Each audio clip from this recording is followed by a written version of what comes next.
여러분 혹시 여러분의 삶 가운데 어, 러브 스토리를 좋아하시는 분들이 있을지 모르겠어요. 러브 스토리. 루키는 러브 스토리예요. 그것도 그레이트한 아주 멋있는 러브 스토리. 나도 아름다운 러브 스토리를 경험하고 싶다. 정말 그런 행복한 러브 스토리를 갖고 싶다. 아마 그런 사람들이 꽤 될 거라고 생각해요.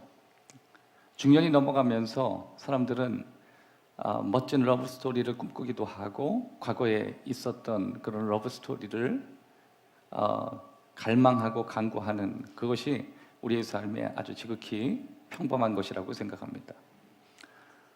여러분 훌륭한 삶을 살기 위한 조건 가운데 훌륭한 러브 스토리가 있다는 거 혹시 알고 계세요?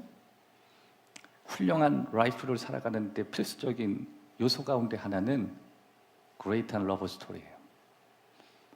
내 삶이 지금보다 훨씬 더 훌륭하고 아름답기 위해서는 반드시 내가 가졌던 아름다운 그레이트한 위대한 러브 스토리가 있다라고 하는 것입니다. 저는 그 훌륭한 러브 스토리를 여러분 루키를 통해서 여러분들에게 오늘 이 아침에 나누기를 원합니다. 특별히 루키예요. 여러분 루키는 굉장히 짧은 책이에요. 루키의 배경은 이렇습니다. 사사 이후에 또 사무엘 이전에 사사기와 사무엘 이전에 기록된 책이에요.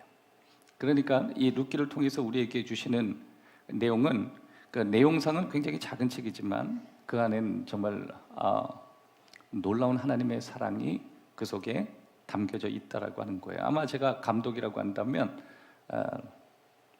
러브 스토리를 다룰 때 루키를 다룰 것 같아요. 왜냐하면 이 루키는 굉장히 위대한 사랑을 다루고 있으니까.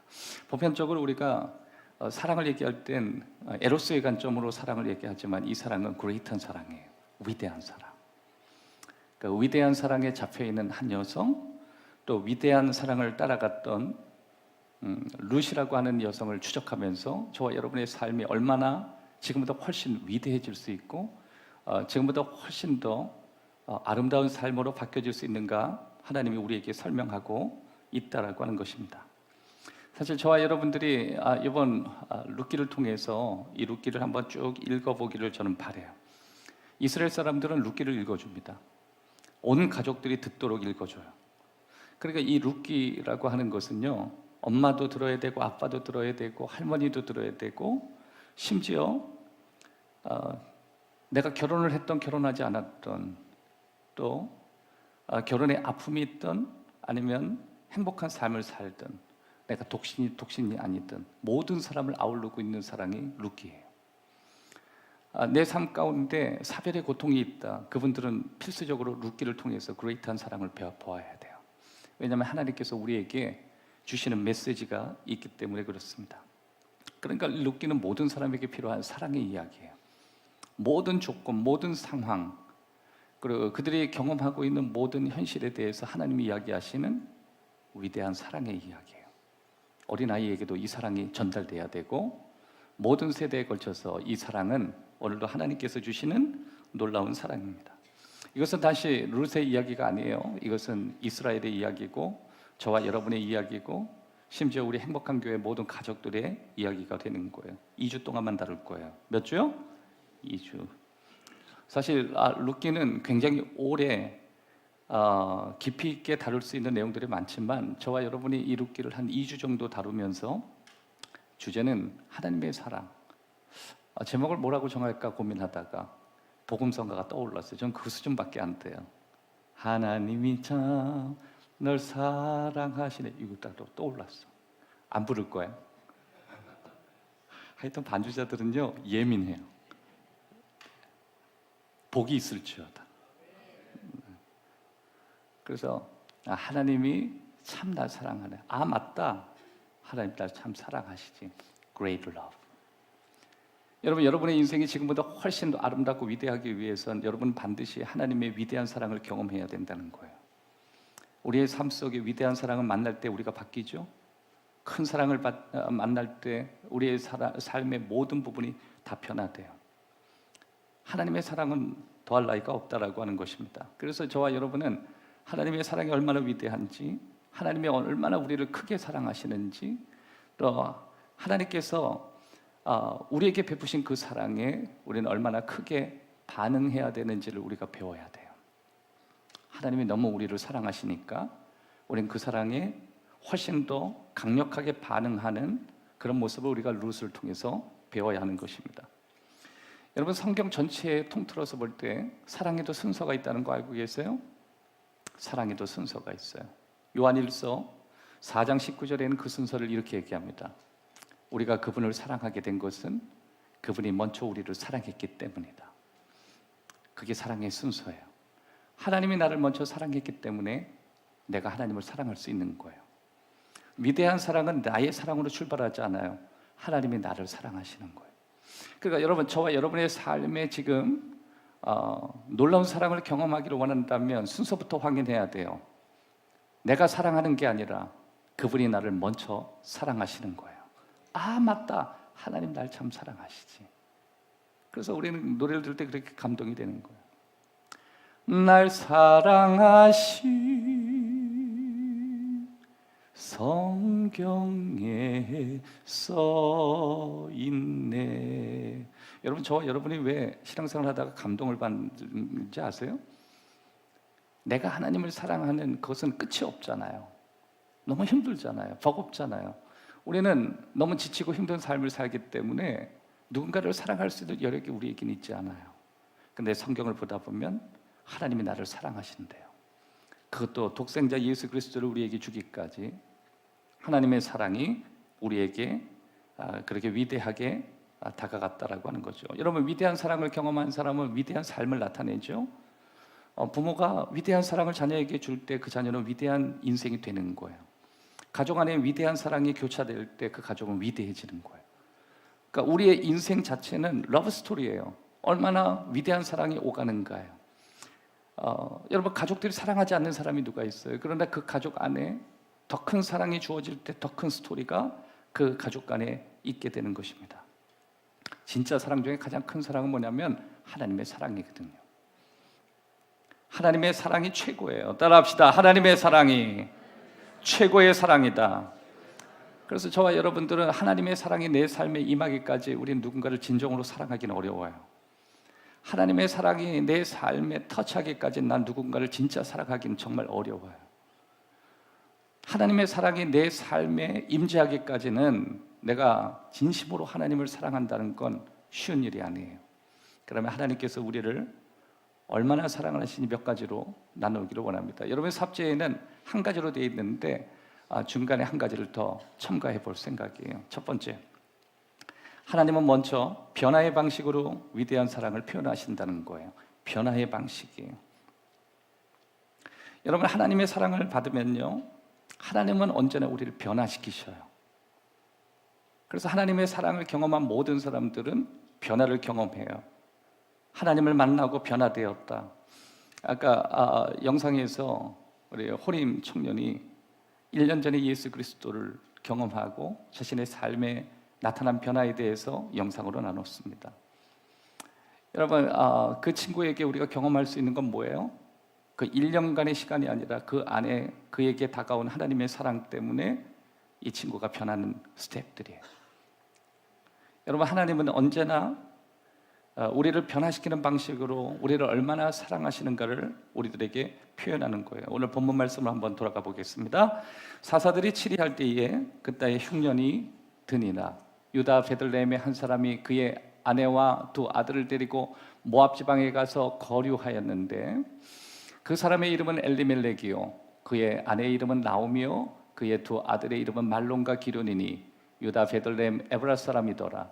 그들이 모압 지방에서 들어가 거기 살더니 나오미의 남편 엘리멜렉이 죽고 나오미와 그의 두 아들이 남았으며 그들은 모압 여자 중에서 그들의 아내를 맞이하였는데 하나의 이름은 오르바요 하나의 이름은 룻이더라. 그들이 거기에 거주한 지 10년쯤에 말론과 기륜 두 사람이 다 죽고 그 여인은 두 아들과 남편의 뒤에 남았더라. 사사들이 있을 때죠. 배경을 여러분과 설명할 수 있는 시간은 있지 않습니다. 아무튼 여러분, 룻기라고 하는 거는 죄송합니다. 사사기 이후에 나오는 내용이에요. 그러니까 사사 시대에 7명의 사사가 있었죠. 사사기에서 우리에게 설명하고 있는 내용은 사람들이 하고 싶은 대로 하고 살았다. 그게 사사기의 평가예요. 굳이 얘기한다면 자기의 소견대로 행했다, 자기의 옳은대로 행했다. 이건 무슨 뜻이냐면 하고 싶은 대로 살았다, 하기를 원하는 삶을 살았다. 여러분, 혹시 여러분이 신앙생활을 하면서 예수 그리스도를 영접하면서 여러분이 원하는 대로 하고 싶은 대로 그렇게 신앙과 상관없는 삶을 산다면 어쩌면 여러분이 사사 시대에 살고 있었던 이스라엘의 모습과 여러분의 모습을 생각해 볼 수 있습니다. 지금 룻기가 살아갔던 이 시대는 좀 영적으로 어두웠던 시대예요. 원하는 것은 무엇이든지 하고 할 수 있었고 원하는 것은 무엇이든지 하게 되는 신앙이었어요. 그러니까 여러분 신앙적으로 볼 때 사사 시대는 굉장히 영적으로 어두운 흑암의 시대였고, 그리고 하나님과의 관계 안에서 굉장히 어두웠던 시대를 우리는 사사 시대, 룻기가 살아갔던 시대였습니다. 그 시대는 아브라함이 살아갔던 그 시대와 좀 연결되는 시기였는데요. 여러분, 아브라함이 갈대아 우르에서 신앙의 결정을 하고 이제 가나안 땅을 향해서 갔죠. 하나님께서 가나안 땅을 약속하셨어요. 가나안 땅이 어디예요? 지금 이스라엘이 살고 있는 요단강 건너 서편 땅이었습니다. 근데 아브라함은 거기에 딱 가니까 너무 장소가 척박하고 하나님이 약속한 가나안 땅이 아니라는 느낌이 자꾸만 들어요. 경제적인 어려움도 있었고 사는 게 그렇게 쉽지 않았습니다. 그래서 이웃이 살아가는 삶의 방식을 자신의 삶에 가져오기로 결정했죠. 그래서 그는 가서는 안 될 곳으로 가기 위해서 하나님이 있으라고 하는 그곳을 떠나서 가게 되었습니다. 결국 떠나서는 안 될 곳을 떠났고 가서는 안 될 곳을 가게 되었어. 한번 다 같이 따라합시다. 떠나면 안 될 곳을 떠났고 가서는 안 될 곳을 가기 시작했다. 이게 무슨 의미예요? 약속의 땅에 약속의 땅에 머물라고 하신 말씀을 그가 어기고 그는 이집트로 갔다는 거죠. 거기에서 아브라함은 정말 굉장히 어렵고 힘든 삶을 살게 돼요. 언제나 우리의 삶이 그래요. 오늘 믿음으로 살아가는 이 삶이 세상 사람이 볼 때에는 터프한 삶 같고 쉽지 않은 삶 같아도 이 안에는 하나님의 약속이 있고 하나님의 보호하심이 있고 하나님의 지키심이 있습니다. 우리는 그래서 아무리 힘들고 내 삶이 어려워도 결코 떠나면 안 되는 삶의 원칙이 있고 정말 가면 안 되는 삶의 방식이 있다라고 하는 것입니다. 오늘 본문의 내용을 자세히 살펴보면 그런 시대 가운데 하나님께서 기근을 주시고 어려움을 주시는 아브라함 시대와 다르지 않는 그 시대의 한 중심에 오늘 룻기가 있다는 거예요. 여러분, 룻기가 살던 그 시대는요, 여성의 경우에 안전을 보호할 수 있는 조치들이 없는 시대였어요. 지금 우리가 살고 있는 시대는 여성을 보호할 수 있는 장치들이 굉장히 많이 발전돼 있고 계속 발전되지 않아요? 그런데 고대 시대에는 가장 취약한 사람이 여성과 아이들이었습니다. 특별히 여성이 이 땅에서 살아가는 삶의 아주 필수 조항 가운데 하나는 결혼하는 거였고 출산하는 거였어요. 그런데 만약에 자신을 보호할 수 있는 남편과 자기의 자녀가 없다라고 한다면 특별히 외국 땅에서 살아가는 조건에는 아주 최악의 상황이라고 하는 것입니다. 실제로 두 며느리는 모든 게 다 사라진 상태였어요. 사회적인 보장도 없었고 소셜 네트워크도 없었어요. 사회적인 보장이나 사회적으로 연결될 수 있는 고리가 전혀 없었습니다. 그럼 룻기 시대에 룻이 살아갈 수 있는 유일한 방식은 몸은 파는 것밖에 없었어요. 그러니까 고대 시대에 남편도 없고 살아가는 삶의 희망도 없는 모든 여성들이 살아가는 방식은 자기의 몸을 파는 거였어요. 그러니까 여러분, 그 시대가 얼마나 암울하고 얼마나 위험한 삶이었는지 여러분 잘 아시죠? 룻은 결국 어떤 삶을 선택해야 되는 상황이에요? 자신의 삶의 보호를 위해서 매춘의 방식을 선택할 수밖에 없는 상황이었어요. 그러니까 사실 이스라엘의 여성이었던 나오미를 떠난다라고 하는 것은 난 앞으로 매춘하면서 살겠습니다, 그런 방식이었어요. 그리고 실제로 그거 외에는 여성들이 살 수 있는 방식이 아니었기 때문에 시어머니였던 나오미가 두 여성을 이제 너희가 살던 곳으로 돌아가라라고 하는 것은 너희가 이제 몸을 팔면서 살던 너의 인생은 네가 알아서 살아라. 자포자기하는 모습이었습니다. 주일 아침에 이런 이야기를 하니까 좀 마음이 기분이 좀 안 좋을 수 있겠어요. 그러나 결론부터 얘기할게요. 끝은 굉장히 좋아요. 따라합시다. 끝은 엄청 좋아진다. 아멘. 무엇 때문에요? 하나님의 사랑 때문에. 그러니까 이게 그레이스 러브가 나온다니까요. 하나님이 너무너무 사랑하시는데요. 너무 많이 사랑하셨대요. 그러니까 사실 이 스토리의 내용을 자세히 읽어보면 세 번의 장례식으로 시작해요. 세 번의 장례식. 나오미의 남편 죽고 두 아들이 죽고. 그러니까 이 스토리는 장례식으로 시작하는데 끝나는 거는요, 아기 목욕시키면서 끝나요. 그래서 여러분, 새로운 생명이 태어나는 거로 끝나고, 희망으로 끝나고, 새로운 도전으로 끝나고, 또 이 스토리에서 얘기하는 것은 완전히 반전으로 끝나는 스토리예요. 결국 이 스토리의 메시지가 뭐냐? 하나님의 위대한 사랑은 모든 걸 변화시킨다예요. 동의하세요? 하나님의 사랑은 여러분이 살아왔던 과거의 어떤 삶이나 지금 저와 여러분이 살고 있는 삶의 조건과 아무 상관없이 우리에게 놀라운 변화를 가져온다라고 하는 것입니다. 어떻게 세 번의 장례식과 또 그 세 번의 장례식으로 끝나지 않는 암울함이 아니라 새로운 아기가 출산하면서 이 스토리가 끝난다라고 하는 것은 이게 어떻게 가능한 것인가? 당시엔 사실 가능한 이야기가 아니죠. 그것은 하나님의 스토리이기 때문에 가능하다라고 하는 것입니다. 여러분, 하나님의 놀라운 사랑을 경험하면요, 우리 삶의 과거를 바꿔요. 하나님의 놀라운 사랑은 우리의 미래도 바꿔요. 그래서 여러분, 우리의 과거가 아무리 장례식과 같은 삶이라 할지라도 하나님의 위대한 사랑이 우리 삶에 접목되면 장례식에서 출산으로 바뀌는 거예요. 삶이 완전히 반전되는 거예요. 우리 삶이 놀라운 은혜로 변화되는 것입니다.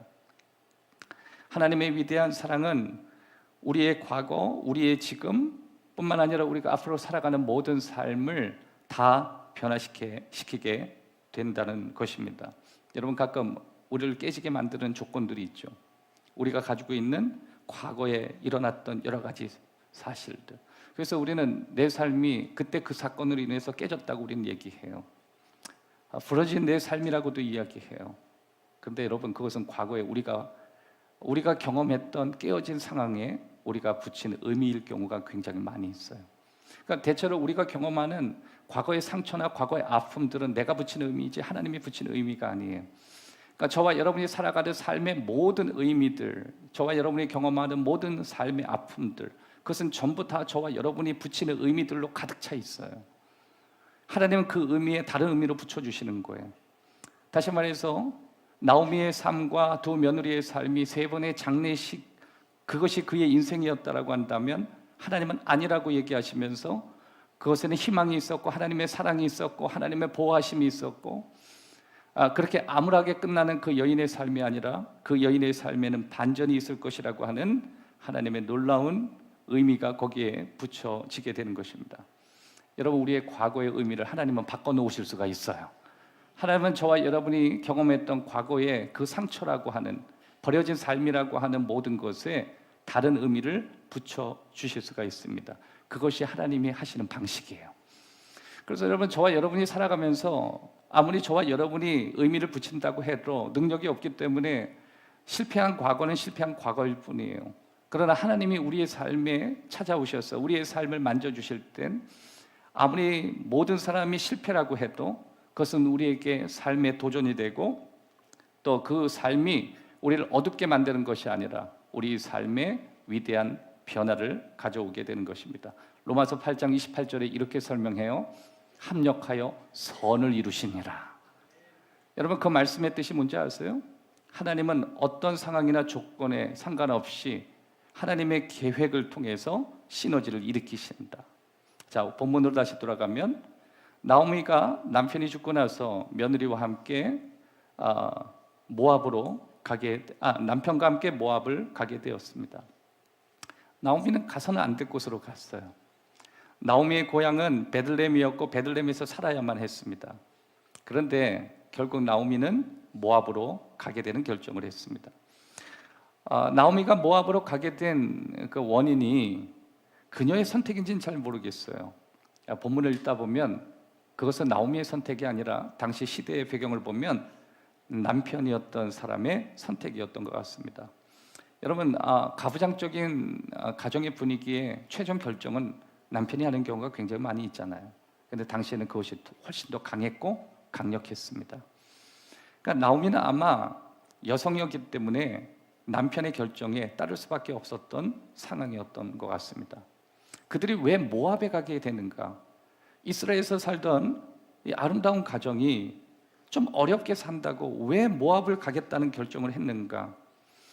그것에 대한 이유는 잘 나오진 않지만 분명한 것은 그들은 그런 선택을 했고 결국 엄청난 결과를 가져왔다라고 하는 거예요. 왜냐하면 그 내용을 자세히 읽다 보면 하나님께 물어봤다는 내용이 하나도 없어요. 그러니까 여러분, 룻기 처음 2장에서 하나님께서 우리의 삶에 일하실 때 대체로 우리의 삶의 상황이 엉망진창이었다는 것을 우리는 알 수 있어요. 여러분, 룻기 1장과 2장을 한번 자세히 읽어보세요. 그 처음에 이 2장은요, 우리들의 원인, 우리들의 문제, 우리가 가지고 있는 조건, 우리가 가지고 있는 상황, 우리의 선택 때문에 우리에게 처한 상황이 되는 경우가 너무 많이 있다는 거예요. 여러분, 저와 여러분의 삶에 엉망진창되는 그것은 하나님의 문제가 아니라는 것을 룻기에서 우리는 볼 수 있어요. 내가 이렇게 망가지고 내가 이렇게 초라한 인생이 된 것은 대부분 우리의 선택일 때가 많이 있다라고 하는 것입니다. 저와 여러분의 삶 가운데 얼마나 어려움을 겪고 있는지, 지금 저와 여러분의 삶이 얼마나 어려운지 저는 잘 모르겠지만 저와 여러분의 삶 속에 언제나 우리가 선택하는 그러한 내용들이 있다라고 하는 사실을 우리가 기억해야 되는 것입니다. 그러면 첫 번째, 하나님께서 우리를 그런 상황 속에 바로잡기 위해 고통스러운 상황과 결과를 사용하신다고 말씀하시는 것입니다. 오늘 본문을 보시면 스스로 잘못된 선택을 하는 그들의 삶을 교정하기 위해서 하나님이 사용하시는 방식은 고통스러운 상황을 주시는 거예요. 여러분, 하나님은 가끔 우리의 삶에 외적인 손실, 또 우리가 선택함을 통해서 우리가 느끼는 고통의 이 결과 때문에 그것을 통해서 우리를 망하게 만드는 게 아니라 오히려 우리를 변화시키고 우리를 새롭게 하는 도구로 만드십니다. 그러니까 저와 여러분의 삶에 일어나는 아픔들, 저와 여러분의 선택으로 인하여 일어나는 우리 외적인 손실, 외적인 무너짐, 또 뿐만 아니라 우리 삶의 잘못된 여러 조건들은 하나님이 사용하시는 조건으로 사용하실 때가 있는 거예요. 그러니까 여러분, 우리가 좋은 선택을 해서 잘 되는 것도 하나님의 영광이 되지만 때로는 우리가 옳지 못한 행동을 해서 심각하고 뼈아픈 고통을 경험한다 할지라도 하나님은 그것을 우리를 변화시키는 도구로 사용하신다라고 하는 것입니다. 여러분, 신앙생활에 있어서 깊이 있는 신앙생활을 하기 위해서 언제나 우리가 지나가는 터널이 있죠. 그것은 고통스러운 결과예요. 우리는 결과에 굉장히 민감하기 때문에 우리의 삶의 결과가 좋지 않을 때 우리는 굉장히 고통을 느껴요. 여러분, 혹시 여러분의 삶 가운데 여러분이 뭔가 심고 뿌린 거에 대해서 걷지 못하는 그 고통을 여러분 아시죠? 전 저와 여러분의 삶 속에 심은 대로 거두리라고 하는 하나님의 축복이 여러분에게 있었으면 좋겠습니다. 여러분이 심은 것만큼 넘치도록 채워주신 하나님의 축복이 여러분의 동산 안에 있기를 주의 이름으로 축원합니다. 근데 가끔 우리는 우리가 심은 거에 전혀 아닌 상황과 결과가 우리에게 일어날 때가 너무 많이 있다라고 하는 것입니다. 왜냐하면 그것을 하나님께서 조장한 건 아니지만 그러한 것을 그대로 머물게 두심을 통해서 우리를 바꾸시고 우리를 변화시키는 데 사용하시는 목적을 가지고 있기 때문에 그렇다는 것입니다. 시편 119편 71절에 보면 고난당한 것이 내게 유익이라 이로써 내가 하나님의 법을 배웠다, 그렇게 설명하고 있어요. 그러니까 고난이 우리를 나쁘게만 하는 게 아니에요. 고통스러운 결과가 우리를 망가뜨리는 것만은 아니에요. 여러분, 가끔 내 삶에 엉망이 되는 그 순간까지 하나님이 방치하신 다음에 우리는 급격한 변화를 경험하게 된다는 것입니다. 여러분, 혹시 여러분 가운데 편하고 좋은 시절에 배우지 못하던 거, 인생의 어려운 순간에 많은 걸 배우지 않나요? 지나가 보고 내 삶을 돌이켜 볼 때 편한 시절에 배우지 못한 걸 잃어버리고 배우진 않나요? 그런 걸 보면 우리에게 일어나는 어려움과 고통의 결과의 내용들은 결국 하나님이 쓰레기통에 버리는 내용은 아니라고 하는 것입니다. 오히려 우리는 실패 안에 더 많이 배워요. 승리보다 우리가 당하는 실패의 결과를 통해서 우리는 정말 많은 것을 배운다라고 하는 것입니다. 그러니까 우리는 실패 안에서 정말 위대한 하나님의 사랑을 만나는 거예요. 여러분, 실패가 깊을수록 하나님의 위대한 사랑, 반전의 사랑, 놀라운 사랑, 이런 거 경험하는 거예요. 여러분, 드라마 많이 보시죠? 드라마에서 추락할 만큼 추락한 한 여인들 많이 보죠. 저희 사모님이 옛날에 좋아하는 연예인이 있어요. 지현우라고. 저보다 훨씬 더 좋아하는 사람이에요. 여러분들에게 좋아하는 연인이 있다는 것은 여러분에게 굉장히 좋은 마음을 주는 것 같아요. 평생 뭐 한 사람 바라보고 살기에는 버거울 수도 있는 거죠. 가끔 사모님이 언젠가 한번 어디를 다녀오셨더라고요. 근데 어디 갔냐고 물어보니까 지현우 콘서트 다녀왔다.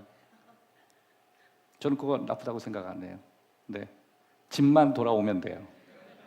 전 제가 집만 돌아오면 됩니다.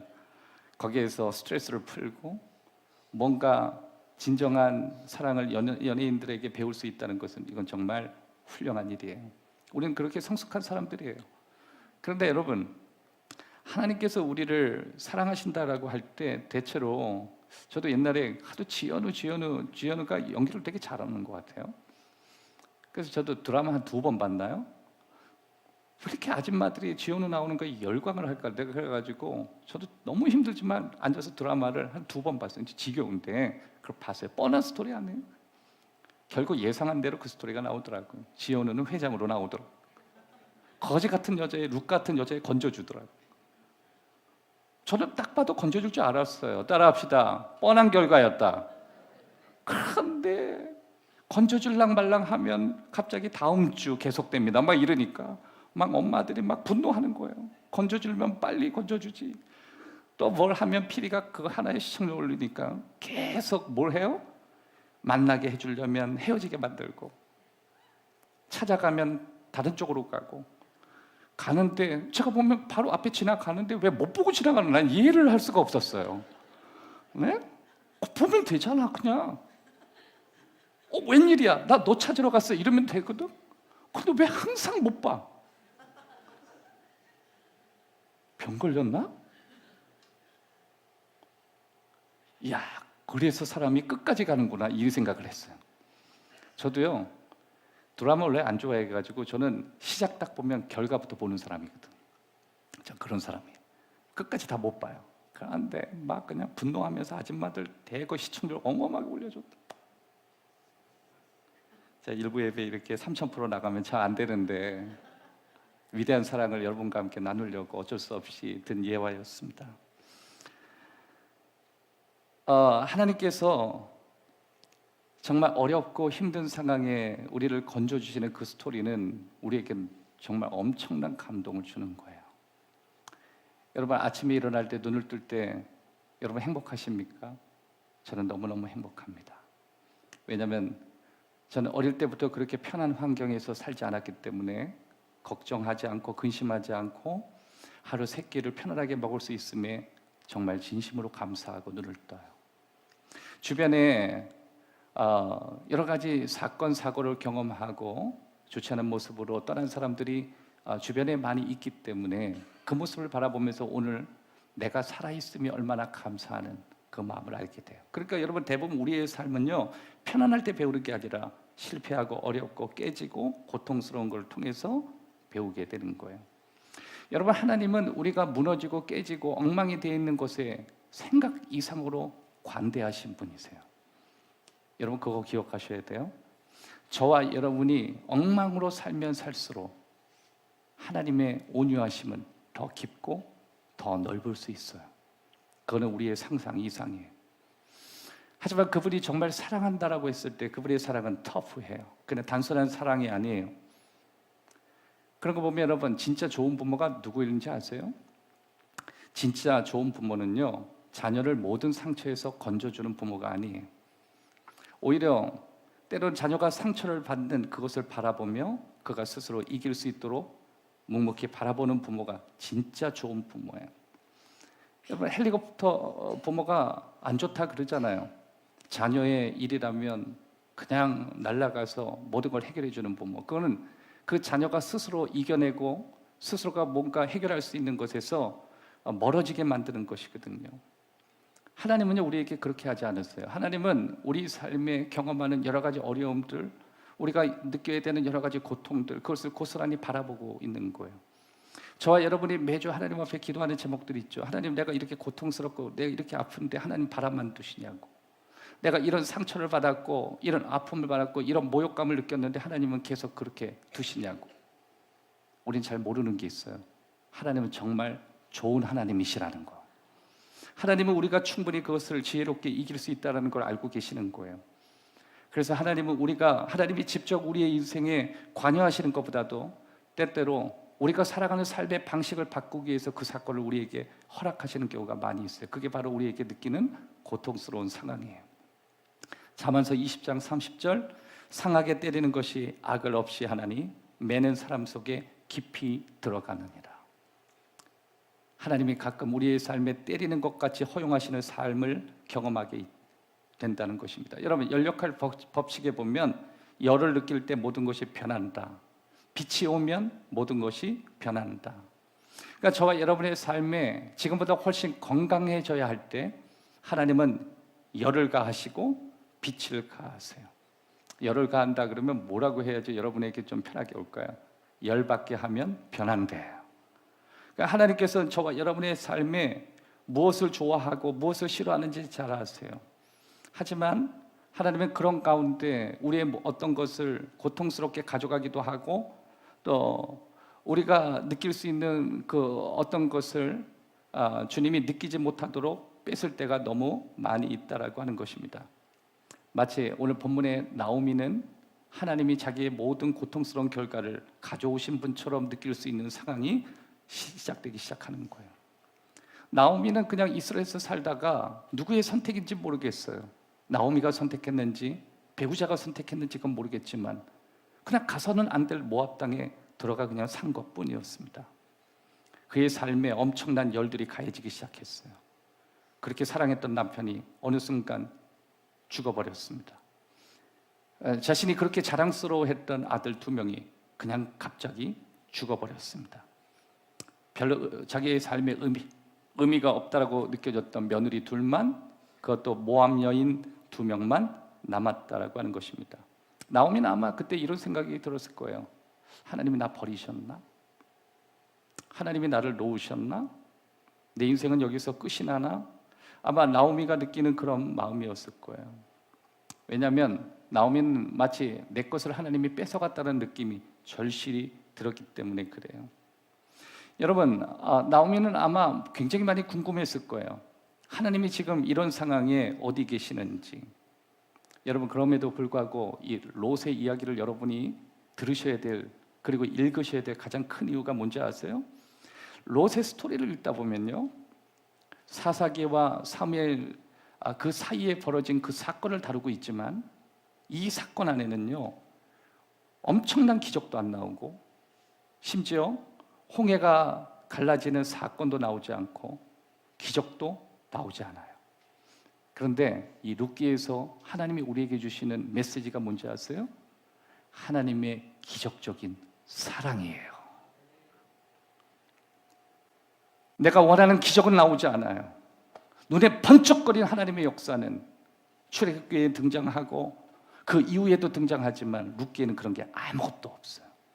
그런데 룻기에서 하나님이 크게 말씀하시는 내용은 하나님의 기적적인 사랑이에요. 하나님이 나를 사랑하신다요. 하나님이 룻기를 이렇게 사랑하셨다. 하나님이 나오미를 이렇게 사랑하셨다. 엉망이 된 인생을 이렇게 사랑해서 그들을 건져주셨다. 그러니까 여러분, 룻기는 하나님이 직접 등장하잖아요. 한번 따라합시다. 하나님이 직접 나서지 않는다.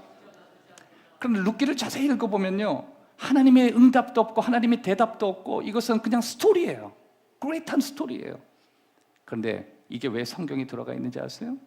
하나님의 흔적은 남아있거든요. 앞으로 가도 하나님이 계시지 않는 것 같고 뒤로 가도 계시지 않는 것 같고 아무리 둘러봐도 하나님이 느껴지지 않지만 이건 하나님이 하셨다는 것밖에 설명할 길이 없는 거예요. 여러분, 언제나 저와 여러분은 카타르시스를 느끼기 위해서 뭔가 하나님이 번쩍해서 저와 여러분에게 나타나기를 막 바랄 때가 있잖아요. 우리는 기적에 중독될 때가 너무 많이 있거든요. 그런데 우리는 그것보다 훨씬 강력한, 비록 하나님이 눈에 보이지 않지만 내 삶을 들여다보고 내 가정을 들여다보고 내 주변을 들여다보고 내가 살아왔던 삶의 방식을 보면 하나님이 직접 내 삶의 말씀을 하셨는데 하나님이 직접 지나간 게 보이시는 거예요. 여러분, 그런 기적들이 우리 삶에 얼마나 많은지 몰라요. 여러분, 저는 10명의 성도들과 얘기하면 적어도 6명의 성도들은 하나님을 보았다라고 하는 성도를 들어본 적이 없어요. 그런데 대부분은 이렇게 얘기합니다. 하나님이 내 삶을 지나가신 건 맞는 것 같다. 하나님이 아니라면 내가 이렇게 좋아하는 걸 쉽게 끊을 수 없다는 거예요. 하나님이 아니면 내가 이런 삶을 살 수가 없다는 거예요. 나 아닌 완전히 변화된 삶을 살 수가 없었다는 거예요. 하나님은 내 가정과 함께 하셨고 내 삶에 지나가셨고 오늘도 함께 하신다고 그렇게 우리는 간증하면서 살아가는 것입니다. 그러니까 롯의 이 이야기는요, 하나님의 흔적이 있는 스토리인 거예요. 여러분, 우리가 살아갈 때 하나님이 지나가시는 걸 우리는 자주 볼 수가 없어요. 여러분, 구약 성경을 한번 보세요.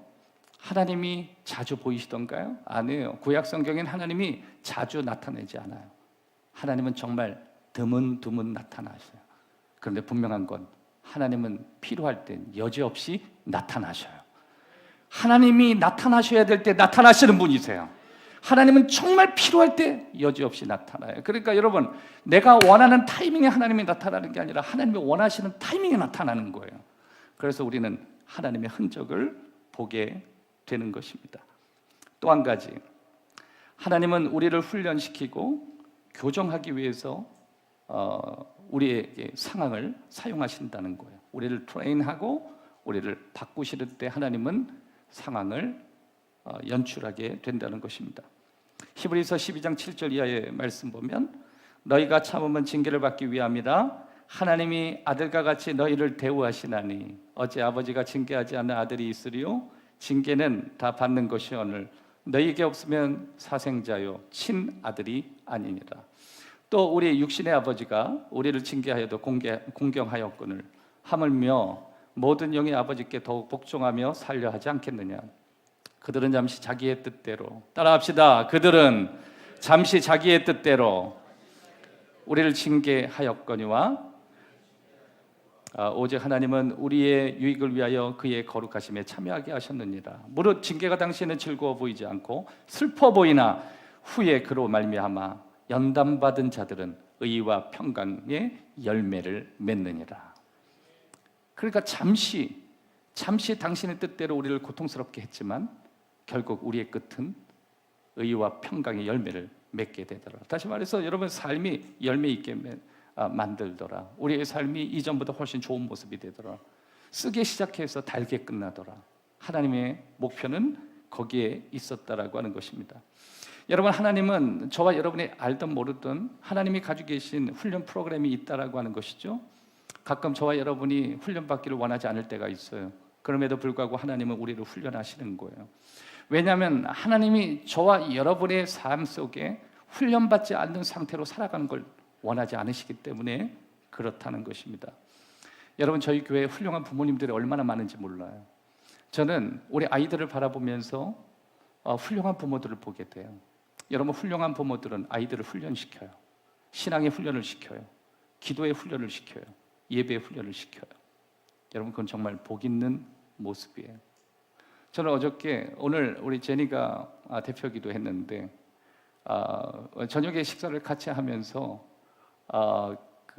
제가 어제는 음식이 너무 먹고 싶어가지고 밖에서 음식을 좀 포장해가지고 집에 가서 먹으려고 했는데 한 명이 들어오지 않는 거예요. 늦게까지 들어오지 않는 거예요. 그래서 어디 갔나 싶었는데 기도문 작성하러 어디를 가셨다 그러더라고요. 목회자인지 알았어요. 그래서 제가 계속했습니다. 여기 개봉박도에서 좀 먹어야 되는데 왜 안 들어오냐고. 그랬더니 다들 먼저 드시라고. 그래 들어왔는데 잠시 얘기하더니 또 방으로 들어가더니 또 노트북을 켜고 기도문을 작성하더라. 여러분, 저는 그게 여러분의 모습이라고 봐요. 여러분의 가정에서 여러분 자녀를 그렇게 다루고 계시죠?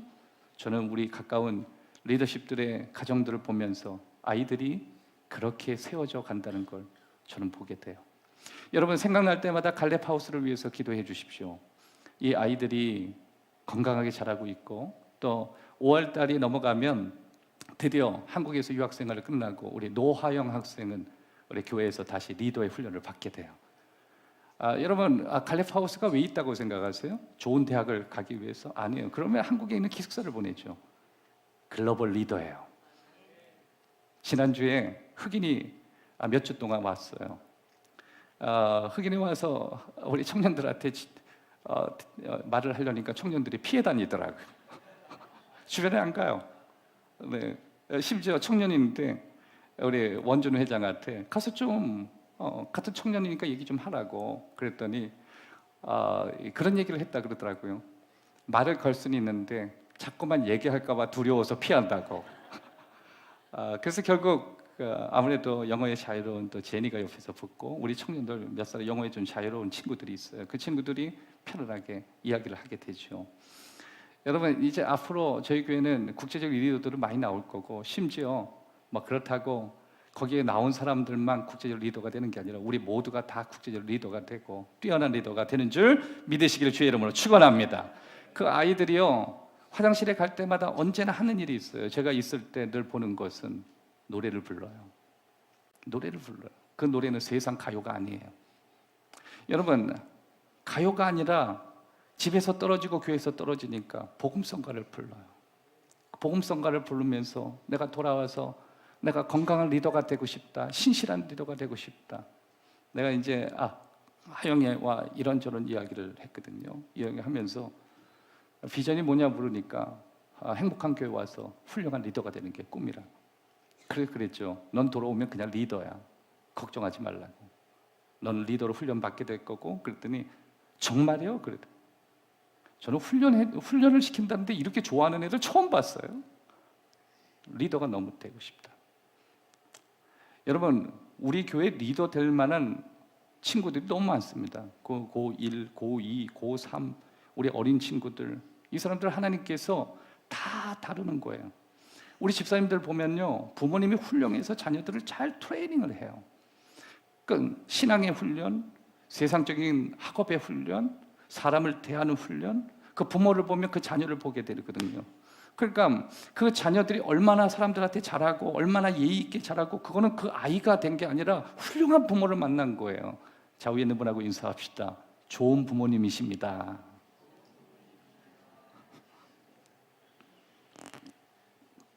저는 여러분, 우리 집사님, 권사님들이요, 자녀들 잘 훈련시키십시오. 그래서 여기에서 다 만나셨으면 좋겠어요. 아멘이 작죠? 네, 여기서 내가 훌륭한 자녀를 만날 거 아니에요. 뛰어나면 뛰어난 부모를 만날 거고, 교인이라고 만나는 거 아닙니다. 다 이 안에서 건강하고 훌륭하고 남주기 아깝고, 그래서 다 여기에서 좋은 사람 다 만나는 거예요. 그러기 위해서 여러분들에게 놀라운 은혜가 있기를 주의 이름으로 축원합니다. 또 한 가지, 하나님은 우리를 성장시키기 위해 고통스러운 투쟁들과 환경을 사용하신다는 거예요. 여러분, 룻기의 처음 2장은요, 우리의 삶의 성장에 대해서 다루고 있지만 이건 엄청난 고통과 투쟁들이에요. 야고보서 1장 2절 이하의 말씀 보면, 내 형제들아, 너희가 여러 가지 시험을 당하거든. 여기서 시험 있죠. 이 시험을 저는 그런 생각을 했어요. 이 시험을 우리가 알고 있는 temptation, test 이런 것 말고 다른 의미 있는 표현을, 어떤 표현을 해야 될까 묵상하다가 이건 struggle로 표현해도 되겠다라는 생각을 했어요. 그러면 이렇게 번역을 해도 상관없는 것 같아요. 내 형제들아, 너희가 여러 가지 투쟁을 경험하거든. 여러 가지 투쟁이 온전히 기쁘게 여기라. 이러한 믿음의 투쟁들이 너희의 인내를 만들어내는 줄 너희가 압니다. 투쟁을 온전히 이루라. 이는 온전하여 구비하여 조금 더 부족함이 없게 함이라. 여러분, 삶의 투쟁이 일어날 때 있죠. 내 안에 복잡한 문제, 여러분, 내 삶의 가장 큰 문제, 그리고 내가 가지고 있는 가장 큰 문제는 흔히 우리가 생각하는 것이 아닐 수 있다라고 하는 거예요. 내 삶에 있어서 큰 문제는 나의 문제가 아니라 내가 그 문제를 바라보는 게 문제일 경우가 있어요. 가끔 내게 일어나는 오늘의 문제는 그 문제의 원인이 나에게 있다라고 생각하지만 대부분 나에게 있는 것보다도 내가 나에게 있는 그 문제를 바라보는 거기에 문제가 있는 경우가 많이 있어요. 그러니까 여러분, 인식의 변화예요. 내게 오늘 주어진 이 문제를 내가 어떤 식으로 바라볼 것인가, 어떤 식으로 이 문제를 해석할 것인가. 그럴 때 우리들은 지금보다 훨씬 더 우리가 성장될 수 있고 변화될 수 있다는 거예요. 사람은 언제 바뀌냐면 내게 일어나는 여러 가지 투쟁과 고통스러운 여러 가지 인내해야 되는 상황들을 해석하면서 성장하게 되는 거예요. 어떤 사람은 오늘 내가 일어나는 삶의 어려운 모습들, 이것은 다 나의 문제라고만 얘기해요. 그런데 어느 순간 하나님께서 우리를 너무 사랑하셔서 이러한 문제들이 결코 나의 문제만이 아니라 하나님께서 내게 주신 뭔가 사인이 있기 때문에, 나를 성장시키기 때문에 하나님께서 내게 주시는 이 문제를 주셨다는 관점이 바뀌는 순간 우리는 더 이상 그게 문제가 아니라 기쁨으로 바뀌어질 수 있다라고 하는 것입니다. 마지막 두 번째, 하나님께서 당신의 위대한 사랑을 다양한 방식으로 표현하신다는 거예요. 당신의 위대한 사랑을 다양한 방식으로 우리에게 표현하신다는 거예요. 여러분, 이 룻기 4장을 읽다 보면요, 여러분이 독특하게 발견되는 게 있어요. 그건 뭐냐면 모압 출신 룻, 이게 7번 나와요. 여러분, 이것은 모압에게 굉장히 아픈 거예요. 거의 모든 내용이 7번 그렇게 나와요. 그러니까 하나님이 우리에게 계속 뭐라고 얘기하고 싶어 하시냐면, 룻은 모압 출신이야. 그 출신이 지저분했어. 왜냐하면 이방인은 매춘부로 생각했으니까. 전 출신이 더러워. 그런 더러운 인생을 살았어. 하나님이요, 계속 룻기를 통해서 그의 출신에 대해서 다루고 있어요. 여러분, 사람은 자신이 살아왔던 과거를 들추는 게 싫죠? 당시 베들레헴은요, 한 200명 정도 살았던 불락동시 좀 마을이라고 이야기합니다. 그러니까 최대 200명에서 400명 정도의 아이들 포함해서 사는 작은 동네가 베들레헴이었는데, 거기서 살다가 모압으로 갔다라고 하는 것은 이건 심각한 거였어요. 근데 여러분, 좋은 동네에서 살 때는 저 사람도 좋은 출신이라고 이야기할 것 같았는데, 모압 여인에게 뭐라고 얘기하냐면, 저 여인의 출신은 결코 지금 사는 좋은 도시와는 전혀 상관없는 과거가 있다, 이 얘기를 계속하는 거예요. 여러분, 이것은 굉장히 아픈 이야기고 고통스러운 얘기예요. 다시 말해서 그 여인에게 이렇게 얘기하는 거예요. 저 룻이라는 여인은 인사이더가 아니라 아웃사이더라는 거예요. 저 여인의 삶은 계속 아웃사이더 인생을 살았다는 거예요. 그런데 놀라운 스토리는 거기서 끝나지는 않습니다. 하나님께서 결국 이 룻을 하나님의 축복의 족보로 바꿔놓는 장면들이 나와요. 마태복음 1장 5절에서 6절까지 보면, 살몬은 라합에게서 보아스를 낳고, 보아스는 룻에서 오벳을 낳고, 오벳은 이새를 낳고, 이새는 다윗 왕을 낳으니라. 다윗은 우리아의 아내에게서 솔롬을 낳고. 여기에 뭐가 나와요? 보아스는 룻에게서 오벳을 낳았다. 그러니까 여러분, 하나님께서 무슨 얘기를 하고 계시냐면, 아웃사이더를 최상의 인사이더로 바꿨다. 이스라엘의 왕이었던 다윗의 할머니가 되게 만들었다. 하나님께서 아웃사이더 인생을 완전히 인사이더로 바꿨다. 위대한 족보를 통해서 하나님은 그 족보 안에 들어가는 위대한 여성을 세워주셨다. 여러분, 무슨 얘기를 하고 있어요? 하나님의 사랑이 이 모든 걸 바꿨다라고 하는 거예요. 사무엘상 22장 3절에서 4절에 보면, 다윗이 거기에서 모압 미스베로 가서 모압 왕에게 이르되, 하나님이 나를 위하여 어떻게 하시는지 내가 알기까지 나의 부모가 나와서 당신들과 함께 있게 하시기를 청하나이다 하고, 부모를 인도하여 모압 왕 앞에 나아가더니 그들은 다윗이 요새에 있을 동안에 모압 왕과 함께 있었더라. 여러분, 사무엘상 22장 이 스토리는요, 다윗이 도망치는 사건이었어요. 다윗이 사울 왕을 피해서 그가 도망가 살아갈 때 자신의 부모를 숨겨야 됐고, 그가 모압 땅에 가서 아무것도 할 수 없었던 것을 우리에게 설명해요. 그럼에도 불구하고 하나님은 그 모압 땅에서 다윗을 위해서 일하시고 계셨다는 것을 사무엘상에서 우리에게 설명하고 있는 것입니다. 결국 여러분, 나오미는요, 영적인 집이었던 이스라엘을 떠나서 모압 땅으로 가게 됐어요. 그의 삶은 엉망이 되었어요. 하지만 하나님께서 너무너무 사랑하시기 때문에 하나님이 그의 선택이 옳지 않았지만 하나님께서 언제나 그를 사랑하시는 마음으로 그를 되돌려 주셨고, 그를 회복시켜 주셨고, 그를 바꿔 주셨다라고 하는 거예요. 여러분, 하나님은 언제나 우리를 사랑하시는 놀라운 마음을 가지고 계세요.